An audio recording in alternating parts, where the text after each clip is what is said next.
What's going on, YouTube? This is BoxingWave, back with another fight breakdown, an undisputed fight breakdown. Make sure you hit that subscribe button first. All right, hit that subscribe button, hit that like button. Follow me on all social media platforms, Twitter and Instagram at BoxingWave10, and let's get right into it. All right, undisputed. We've been getting a lot of undisputed news this week. All right, looks like we probably not going to get a heavyweight undisputed match this summer, but at least we're getting one at 140. All right. First of all, I want to shout out to Josh Taylor and Jose Ramirez for giving us this fight. I think this fight has potential to be fight of the year. All right. These are two legit unified champions. At 140, these guys cleared out 140. You know, whoever top fighter that Josh Taylor didn't fight, Jose Ramirez fought. Whoever Jose Ramirez didn't fight, Josh Taylor fought. They're both unified already. They both hold two titles, and Josh Taylor also won the World Boxing Super Series tournament. All right. So these guys are solid. All right. There's no shortcuts taken at all. Both had very, very tough fights, very debatable fights. All right. They both been injured. They taken beatings, but they're both undefeated still. All right. So this is a great matchup. And I think the fight is really going to deliver. You know, we know the importance of the fight. We know how much we love undisputed. We want undisputed champions. We want more of them. All right. We rarely get them because it's very hard to win a title and hold on to a title, because you don't have to just worry about losing, but you have to fight the mandatories. You know, each sanctioning body has a mandatory, and it's very, very difficult. So, you know, especially when you're working on different networks and all of that stuff, all the politics make it really, really hard to get an actual undisputed fight. And we're seeing that right now when it comes to Joshua Fury and Deontay Wilder in heavyweight division. All right, so salute these guys for giving us the fight. Unfortunately, though, this fight is not getting the promotion and exposure that it deserves. All right, everyone's talking about everything else but this fight right here. You know, a couple weeks ago, everyone was talking about Canelo and Billy Joe Saunders, and that led right into the whole Wilder Fury Joshua dispute. All right, so we're not getting the promotion that, well, these guys are not getting the promotion that they deserve. But, you know, I'm going to do my best. I'm going to give you this breakdown. I'm going to cover the fight live this Saturday. The fight will be on ESPN this Saturday. All right, coming up. Should have checked the times, but I'll give you that information soon. But anyway, let's get into this breakdown. All right. I've been going back and watching these fights between these two like I normally would. And it's very, very hard to decide on where it's going to go. I even did a poll. I drew up a poll last night. The last time I checked, it had around, I think, maybe just under 700 votes. I'm sorry, 700 votes. And it's really split. It's really split because half of the people believe, well, it's 50-50, and half of the people that's voting for Ramirez believe that he'll win by knockout. There's actually more people that believe that Ramirez will win by knockout than Josh Taylor wins by knockout. Okay? So with the people that voted Ramirez, half of them think it's either by decision, the other half thinks by knockout, and the majority of the Taylor people think he's going to win on points. Not too many think he's going to actually stop Ramirez. All right. Very, very interesting, but we'll see. We'll see what happens this Saturday night. Very, very hard fight to break down and predict. All right, because these two been through it all. They never had it easy. You know, I said this earlier. They fought many different people with different styles, different advantages over them, and they were able to overcome a lot of these fights. Ramirez had a few fights that were very, very close. All right. Depending on the judges, if we got a different set of judges, he might not have won the fight. I would say the same for Taylor, but only one fight specifically, and that's the Regis Prograis fight, which I think if it was another set of judges, it could have gone either way. You know, very, very close fight. Not mad at any of the decisions. Ramirez had a very close fight with Zepeda, which could have gone either way. A very close fight with recent fight against Victor Postal, all right, who is their common opponent there. All right, Victor Postal has been a top 140 fighter for years now. He's older, but he's been in there with a lot of good people. Lucas Matisse, Terrence Crawford, and plus these two, right? He's been in there with a lot of good fighters over the years, and he is a former champion at the division as well. All right, so we have a lot to discuss. Let's start off with Jose Ramirez. Let's start talking about him, and let's go through some of his strengths, some of his weaknesses. What did I see in previous fights of his? You know, I've been watching him for a good long time now, and I have a pretty much good idea of how he fights. And, you know, I've been watching him. I think the first, you know, one of the fights that I actually went to was his fight against Amir Imam. Okay, I remember seeing that fight. And I never just quite got it right with Jose Ramirez. I kind of always underestimated him, to be honest here. I thought Amir Imam would beat him in that fight. And Amir Imam did have his moments, especially early. I think a lot of fighters had their moments against Jose Ramirez early. But Jose Ramirez is a pressure fighter. He's a bull. You know, he reminds me of a younger Cotto in some ways. You know, before Cotto started using the ring a lot more, Cotto was a bull. You know, he used to attack the body. His combinations really remind me of Jose Ramirez. You know, his style. Jose Ramirez, pressure fighter, but educated pressure. All right, a lot of feinting, a lot of changing levels. He likes to get low and step in, very quick and light on his feet. All right, so it's very hard to time him. It looked more similar to opponents. Like you see his fights, it looked easier than what it is when these opponents actually face him. You know, when I'm talking about predicting fights and everything, Jose has a good jab, but I don't think he uses it as much as he should. Okay, when he's usually closing the gap, he's just feinting, he's changing levels, he's doing a lot of moving, but he's all power shots, all right? But he has amazing combinations. Very hard to predict what he's gonna throw because he goes to the body. He has those big chopping right hands, those overhand rights. He's the orthodox of the two. Josh Taylor is the southpaw. He steps in, he goes to the body, might throw a hook to the body, might lead in with a hook to the body, might throw a right hand after that, then a left to the body. You just don't really know, and he switches it up every time. All right, very hard to be defensive against him, especially if you are against the ropes, you know, because he has a nice set of combinations. That's what he's all about. All right. He's not a rangy guy. Everybody he fights, he has to get on the inside and bully him. He's more of a mid-range type guy, you know, mid-range, close-range type of fighter. All right. So it's all about timing, stepping in, and working those combinations. Power puncher, a lot of power behind his hands. So that's really his strengths. All right, just getting in, working the conversation, throwing the combinations, and just outworking his opponents. All right, with power and just being relentless. He's a very mean, angry fighter, you know. But one of his weaknesses, and let's get to a few of his weaknesses. In order to do that, right, he usually has to chase guys down. He's fought guys that had good legs, all right, which Josh Taylor does have, all right. Jose Zepeda, very light feet, was able to move and use the ring, all right, and time him, Jose coming in. Jose Ramirez, they're both Jose.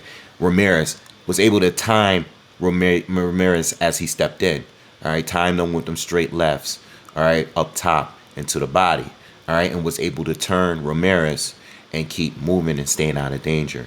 It wasn't enough to get the win, though, because Ramirez at some point was overly aggressive. And once Zepeda started to slow down a little bit, he started to fight Ramirez's fight. And that's when Ramirez started to take advantage of him. Same thing with Victor Postal. Another very close fight. Postal was using his range, right? I think Postal is a little better at fighting a rangier fight than Josh Taylor, all right? Tall, but knows how to fight tall and long. Not the longest arms, but long enough. Know how to work behind his jab. Know how to time his opponent as he steps in. Has very light feet. Knows how to move and use the ring. Step around his opponents. Counter his opponents and time it. Everything. So those were the weaknesses, and those are some of the things that Ramirez had to deal with fighting guys. Even going back to the Amir Imam fight, where Amir Imam was having a lot of success early. All right. The thing is, with all of these guys, they use the advantages of knowing how to fight long and staying out of range of, Jose Ramirez as he would step in. The thing with Jose Ramirez, and going back to his weaknesses, he doesn't move his head too much. All right. Yes, he's light on his feet. He has quick feet, so he can get in and engage quickly. All right. He does feint a lot. He does change levels, but he keeps his head right on the line. So as he's coming in, fighters are able to time him as he's coming in because his head is right dead center. All right. He's not using the upper body movement that we would see in like Regis Prograis. All right. Prograis is a guy. He's a lot of bending at the waist. He's moving side to side. He's keeping his head off the line. Ramirez, he usually comes straight in. All right. So that is one of the main weaknesses of Ramirez. The other weakness is I don't think he uses his jab enough, all right, to set up his shots. All power shots most of the time. He throws a jab here and there. But if he did a little bit more with his jabs, if he feinted and would throw more jabs to the body, it would keep his opponents guessing a little bit more. Instead of just trying to step in aggressively over and over again. His opponents they're able to time him because he keeps doing the same thing over and over again. At some point, he usually turns the fights around from overwhelming his opponent and making them fight his fight, which happened with Victor Postal, who's not as aggressive and he can't engage on the inside as well as Ramirez. Same thing with Zepeda, another close fight, another fighter that was a smarter fighter, was good at countering and timing Ramirez, but he wasn't as good as engaging and trading with Ramirez on the inside. And that's what these fighters tend to do. Ramirez always starts slow. All right?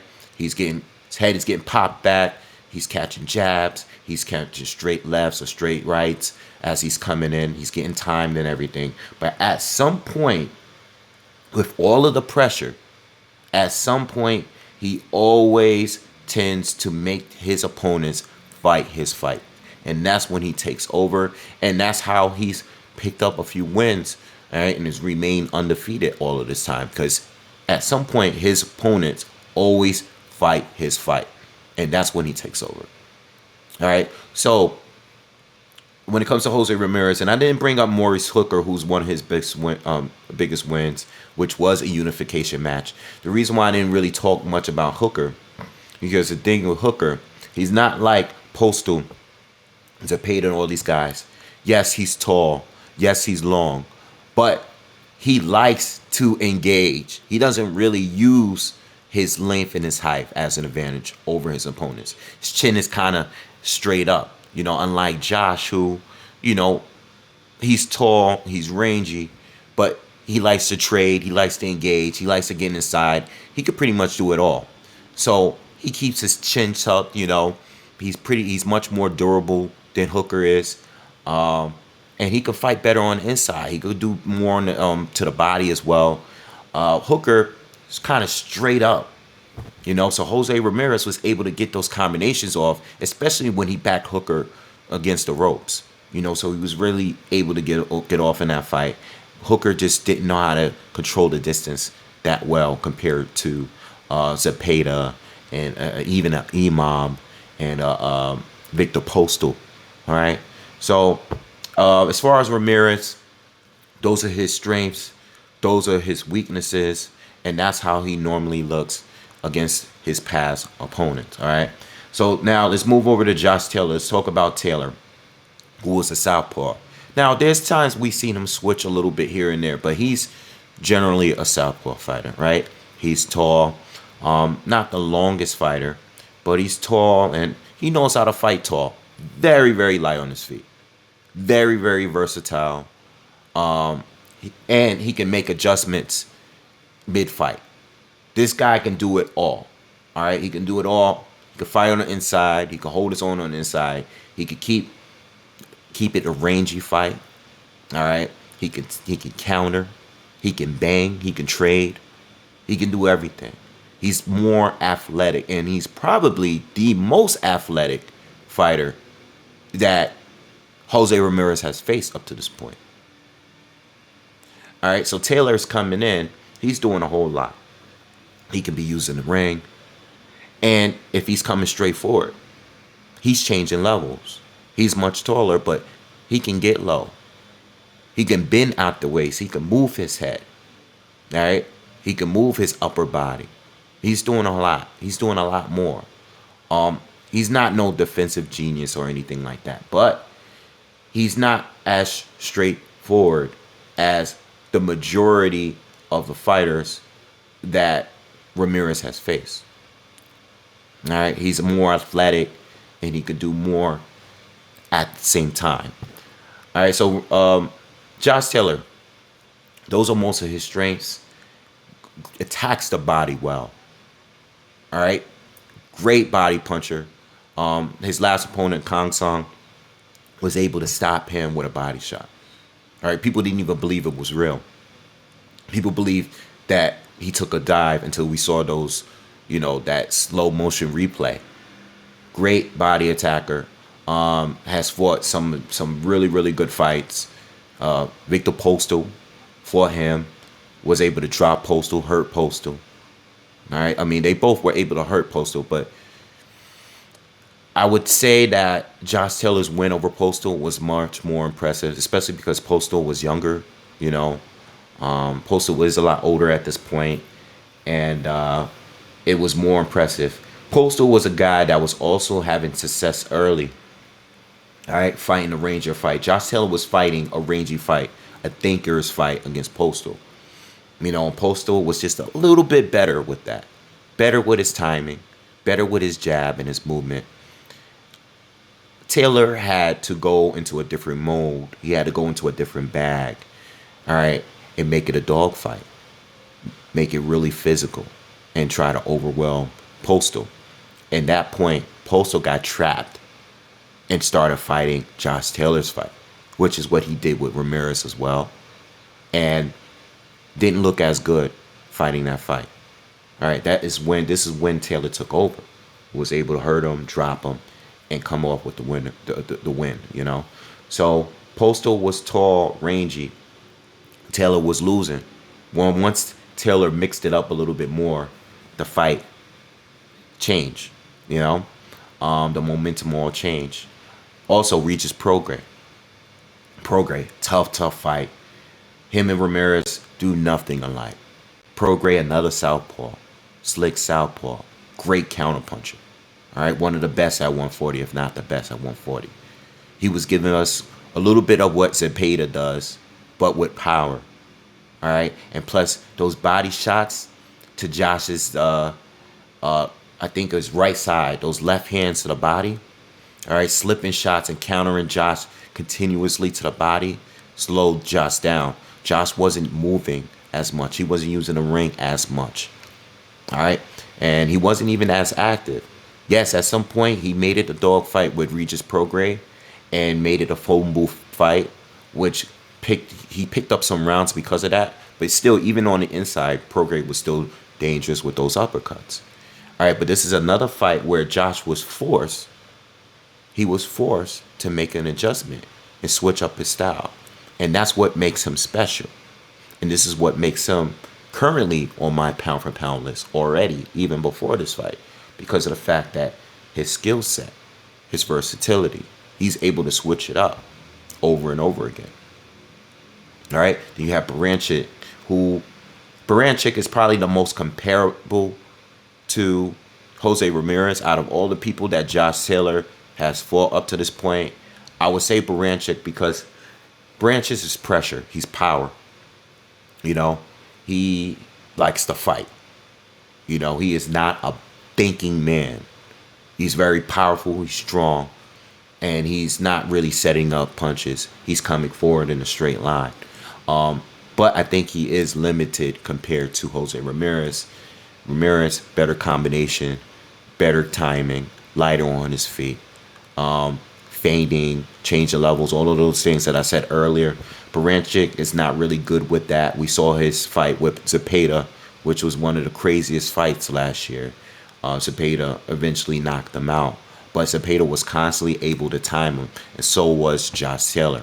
Josh Taylor was constantly timing him, all right, and he would engage, in exchange with Baranchik at times, all right. But Taylor was a little better at it, you know. He was quicker, especially with those short shots, and that's another thing that you got to worry about Josh Taylor. Yes, he's tall.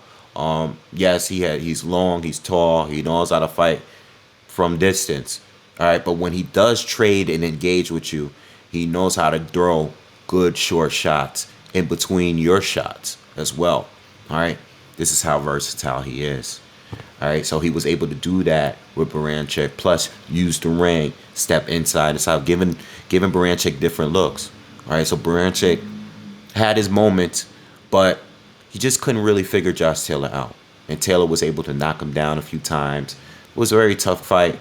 But Baranchik, as far as styles, very similar to Ramirez, but not quite as polished as Ramirez. You know, Ramirez is on a different level, and his IQ is on a different level than Baranchik is. But there are some similarities there. But as far as weaknesses of Taylor is that Taylor tends to fall in the trap. All right, and sometimes he kind of plays. He likes to fight fighters and beat them at their own game, which could be an issue if the fight is going to be close. Because if the fight is close and you're giving away rounds, trying to outbox a fighter by fighting their style, you can give up rounds, you know? And I think he gave up a lot of rounds early against Postal. I think he gave up a lot of rounds. Not gave up, but it took him a little bit to figure it out against Postal or Prograis. And I think that could be an issue in this fight here. Because if the plan, and I don't know what the plan is with Josh Taylor, but I would think he would take some sort of the same approach like he did against Baranchik by fighting on the outside, all right, and moving and using the ring, and pick and choose what exchanges to get involved in, then he should have not too much of an issue. But if he chooses to trade continuously for long periods of each round with Ramirez, you're giving an advantage to Ramirez. And even if you're having your success at moments, you're making the fight more competitive than what it has to be. If you get what I'm saying. And he's usually doing that. And I think he will do it, especially if he gets hit with a good shot. You know, which he will. All right. And Ramirez, that's his kind of fight. So even if, and listen, Josh can definitely hold his own. Right? He can definitely hold his own on the inside or mid-range. All right? But do you want that kind of fight against a fighter that's his main strength? No, you want to exploit some of the other weaknesses. You want to use your jab from the outside. You want to use the ring. You want to circle around and step around him. All right? You want to time Ramirez as he's coming in. He's coming to you. You don't need to engage with him. So I think that's one of his biggest weaknesses. Is Taylor fighting his opponent's fight. At some point, yes, he has won and he has done good making the adjustments and, making the fight work out for him. But in this fight here, everything is on the line. This is undisputed, you know? And this is a guy that has power that is very dangerous. Very dangerous. All right, so look, let's talk about the outcome of this fight and where I see it going. I think what Taylor needs to do is, like I just said, is use the ring, work behind his jab, all right? Do all that good stuff he's doing. Counter into the body, work on timing Ramirez as he steps in, use those straight lefts, those uppercuts, and follow up with those with combinations. I think Josh is better off or following up with those big shots instead of just, staying in the pocket and just engaging with Ramirez for long periods of time. Use the ring. Use a lot of lateral movement. Keep resetting yourself. Let Ramirez keep having to move and follow you. Time him, boom, boom, boom, and get out. Ramirez, on the other hand, keep the pressure going. Attack Josh's body like Prograis did. All right? Go back. I was just watching some of the fight. Prograis had Josh's, I believe his right side all red. All right? Attack that body early. Even if you have to give up the first couple of rounds. Attack that body. Slip those shots. Throw that left hook to his body continuously. Slow this man down. You don't want him moving. You know what I'm saying? You want to engage. You want to throw those combinations. You want to be in a sweet spot where you can throw and land those combinations. You don't want Josh to keep moving. You don't want him on the outside working behind his jab, popping your head back continuously. We've seen how that looked. You don't want that. You don't want to keep catching straight lefts from the outside like Zepeda. No, you want to rumble. Because Josh, he's not a defensive wizard. He does get hit. That's what you want. All right? So the way I see this fight going, out of everything that I've seen from these guys, comparing the styles and what they do, they both were able to overcome wins against the other opponents that gave them trouble in different styles.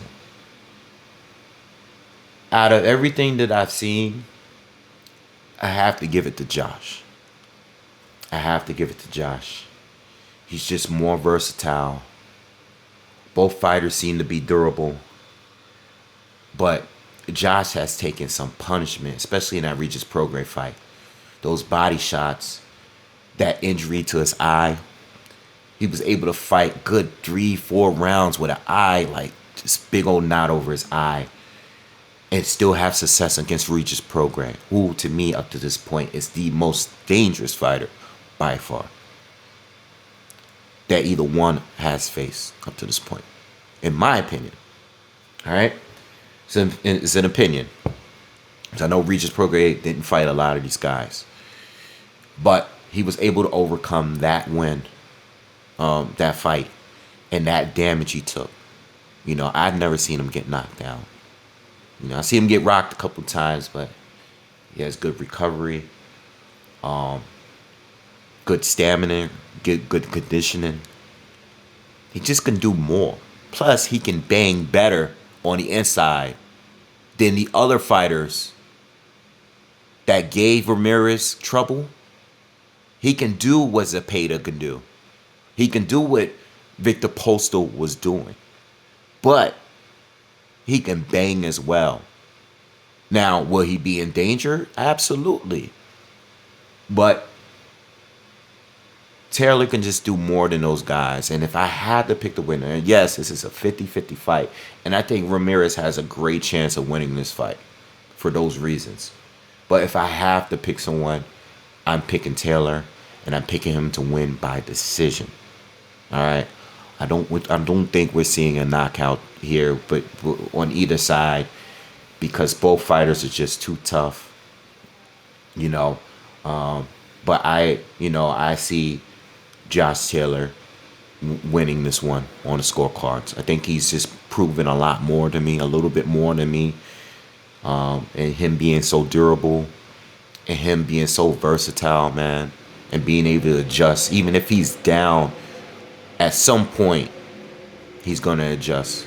But you never know. We might see some knockdowns here. We might see Josh Taylor hit the mat for the first time. But I still have him winning on points. All right. So it should be a great fight.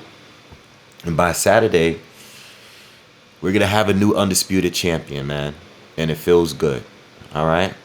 So that's my pick. That's my prediction. I think I covered everything. I should be here live on this Saturday, and it should be a great one. Don't miss this fight. Do not miss this fight, and don't miss my live. And make sure, if you haven't already, smash that like button, subscribe to the channel, and I'll see you guys on the next one. Peace.